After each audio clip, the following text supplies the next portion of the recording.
Lodge, the standard hotel brand, is based on, he's basically renovated existing buildings and turned them into his hotels. And the buildings that he's chosen are very specific to the city.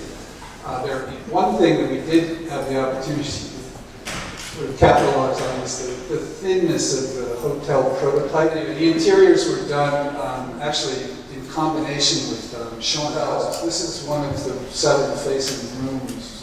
Because of the glass wall and the transparency of it, we were able to actually make the rooms narrower. The ceilings are made with a kind of wood panel system. Well, here you put a surface up there. And for us, when you're on the street and you look up, you actually see the ceilings. The one thing about the standard is that it has developed a personality. And that's what this building actually did. You start to, as you design it, you start to respond to what it tells you to do.